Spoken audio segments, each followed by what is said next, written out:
Desire. What separates us from animals? Self-awareness. Between our instinctual urges and our actions lies the voice of reason. If we can find a higher purpose, we are able to override our animal instincts.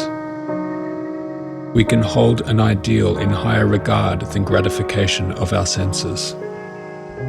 This is an ability that, although within reach, few people accomplish.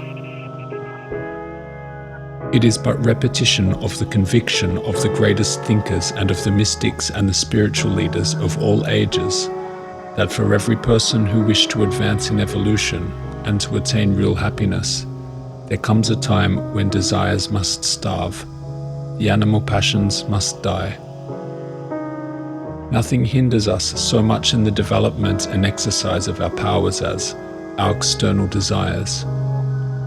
Those powers are, even by the slightest application of desire, disturbed and hindered. Therefore, all desire must eventually perish, but need not perish by the painful process of being killed by force. By transmutation, the lower desires will automatically shrink, dissolve, and vanish. Suffering will then yield its place to constant exaltation, for freedom from desire, like the choicest extract from the choicest treasure. Divine influences will come to him who liberates his soul of all carnal desires. We may be bound in this life to our physical senses, yet we need not be controlled by them. We are aware that we are a part of something bigger. Our perceptions lie within a limited spectrum of consciousness. The colors we see, the sounds we hear, the vibrations we exist on, they all have upper and lower limits to what we can perceive. Yet we know that there exists realms beyond those limits.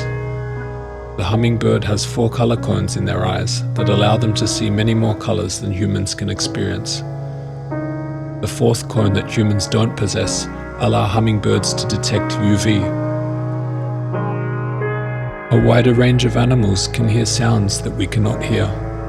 Our frequency of audible perception is from 20 Hz to 20 kHz.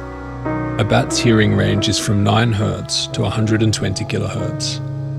Animals such as dogs, cats, mice, elephants, horses, dolphins, and more are perceiving vibrations in this world that we are unable to perceive. They are living in a universe that we don't have access to. Humanity and the self are intrinsically connected. We can sense something that exists beyond our senses. It's difficult to quantify in words. We operate like some kind of cog in a complex machine. But paradoxically, the machine we are building towards is ourself. When we realize that the good of humanity is for the good of the self, we can act in accordance with ideals that are beyond our base desires. Sacrificing our sensual enjoyment for higher purpose is evolution. When you stop chasing desire and start working for humanity, you harness the powers of the universe. When you conserve your life force energies, they build up into a tidal wave of unstoppable force. This force is transmuted into your life's work, which ripples throughout the universe, deeply affecting every cell in every being in existence.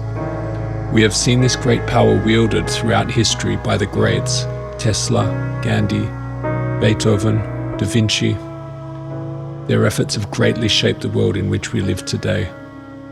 If you are to tap into this higher vibration of existence, of creative genius, then the control of your animalistic desires is of paramount importance.